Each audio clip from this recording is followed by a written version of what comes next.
ज्ञानविज्ञान चर्चा व शंका समाधान भाग 11. एकदा एक संसारी स्त्री आपल्या पतीसह श्री स्वामींच्या दर्शनाला आली होती. वर्णाने गोरी पण निस्तेज, ॲनिमिया झालेल्या व्यक्तीप्रमाणे फिकट दिसत होती. घरी सर्व सुबत्ता होती. एक मुलगा आणि एक मुलगी होती. दोघेही कॉलेजात जाणारी होती. यजमान उच्चपदस्थ नोकरदार होते. स्वतःचं घर होतं वगैरे माहिती मला होती, पण त्यांची तक्रार समजली नव्हती. ही स्वामींकडे का आणि कशासाठी आली याचं कुतूहल तर होतंच, पण स्वामीसुद्धा यांना काय सांगतात हे ऐकायचं होतं. मी तिथेच जवळ होतो. आल्यावर आगत स्वागत, चहा वगैरे नेहमीचे सोपस्कार झाले आणि मग स्वामींनी विचारलं, काय येणं केलं? त्यावर त्या म्हणाल्या की सकाळपासून संसाराची कामं कशी तरी करते. उत्साह नाही. संसारात कोणतीही उणीव नसताना सुखसमाधान नाही. दिवसेंदिवस शक्ती कमी होत असल्यासारखी वाटतं. औषधोपचार खूप केले, पण गुण येत नाही. प्रकृतीत तशी कोणत्याही प्रकारची विकृती नाही. खाणं पिणं झोप इतर सर्व नियमित व्यवस्थित आहे. डॉक्टरांच्या मते नव्या रक्ताचा पुरवठा कमी होतो. ॲनिमिक कंडिशन आहे. विश्रांती घ्या, औषध घ्या, बरं वाटेल. त्याप्रमाणे करून झालं, पण गुण नाही. दिवसेंदिवस अधिकच अशक्तपणा जाणवतोय. त्यावर स्वामी काहीच बोलले नाहीत. पण मग इतर गप्पा सुरू झाल्या. त्यात निरनिराळे प्रश्न विचारून स्वामी माहिती काढून घेत होते. त्यात सकाळी उठता केव्हा, नंतर काय करता, मुलगा कॉलेजात केव्हा जातो, यजमान नोकरीवर किती वाजता निघतात, मुलगी केव्हा जाते, कोण काय काम करतो, कोण किती मदत करतो वगैरे माहिती मुख्यत्वे करून होती.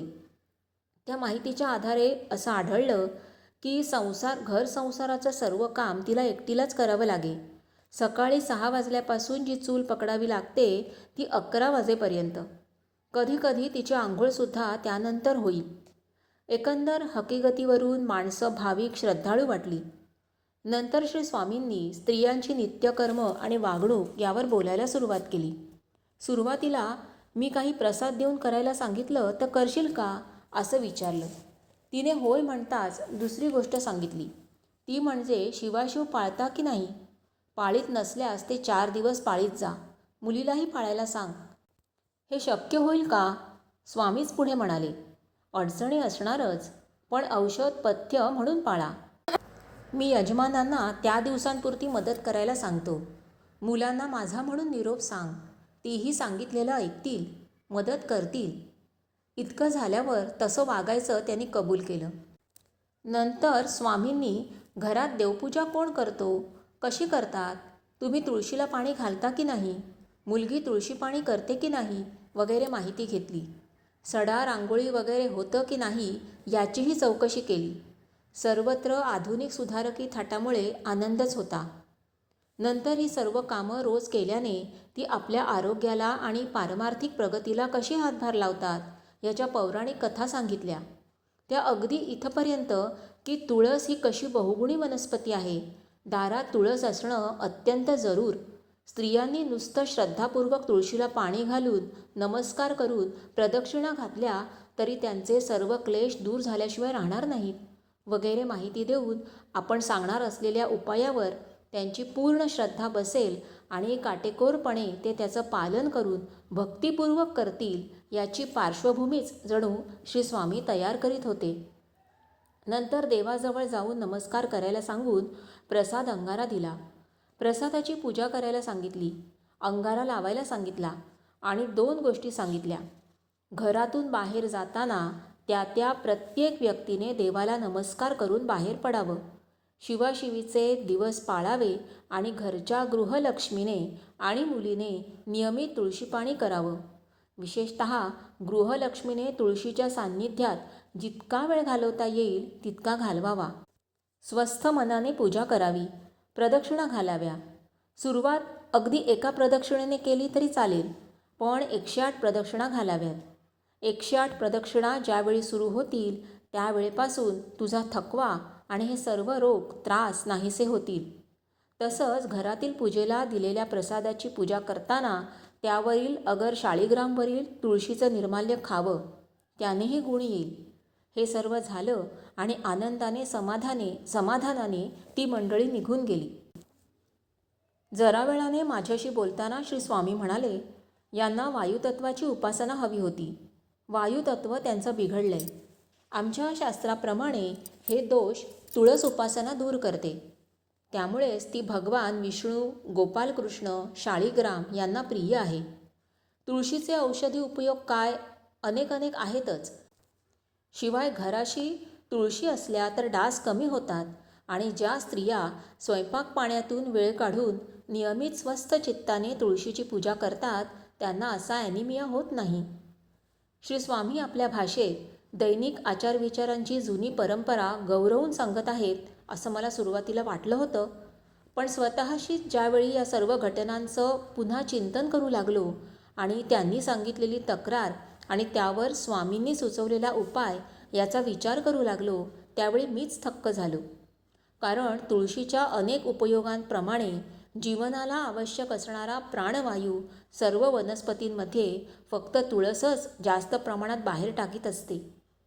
तुळस is the only plant which emits oxygen nearly 24 hours. स्त्रियांनाच विशेष करून तुळशीची पूजा आग्रहाने का सांगण्यात येते? कारण स्पष्ट आहे. स्त्रियांचा सकाळचा बराचसा वेळ स्वयंपाकघरात ज्वलनाच्या सन्नीत जात असतो. तिथे चालू असलेल्या सतत ज्वलनामुळे स्वयंपाकघरातील वातावरणातील प्राणवायूचं म्हणजेच ऑक्सिजनचं प्रमाण बरंच कमी झालेलं असतं.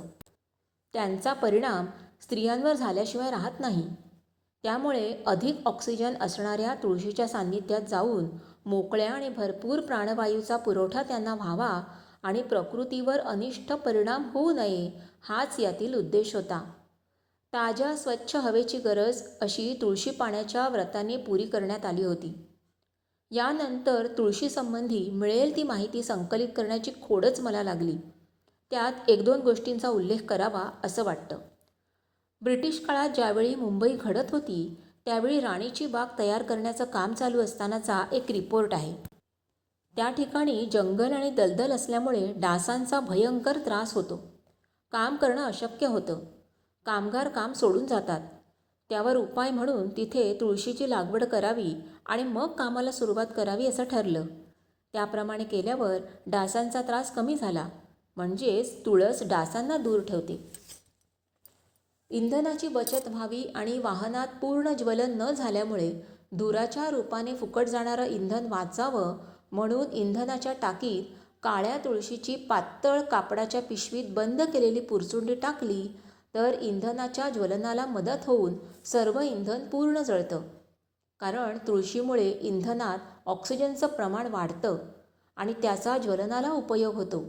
अशी ही बहुगुणी वनस्पती म्हणजे तुळस. शिवाय आयुर्वेदिकदृष्ट्या औषधी वनस्पती म्हणून तुळशीचे अनेकविध उपयोग आयुर्वेदात नमूद आहेतच. श्री स्वामी या वेदोक्त परंपरांची भलावण करताना नेहमी म्हणत की धर्माने घालून दिलेले आचार तुम्ही त्याप्रमाणे करा. इतर काहीही करण्याची जरुरी नाही. कारण नित्यकर्म ठरवताना, त्यांचे मंत्र निश्चित करताना, त्यातील तंत्रमंत्र ठरवताना या सर्व भौतिक गोष्टींचा विचार तर केलेलाच असतो. पण त्याखेरीज मानसिक आणि पारमार्थिक दृष्टीनेही जे हितावह आणि आवश्यक आहे त्याचा आणि फक्त त्याचाच नित्यकर्मात समावेश आहे. कारण मानवी जीवन हे सर्वसामान्य वातावरणात संथ सतत चालणारी प्रक्रिया आहे.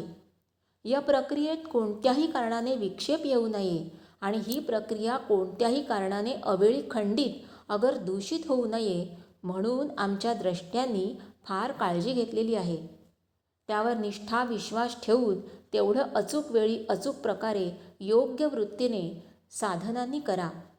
अभ्युदय नि श्रेयस दूर नाही.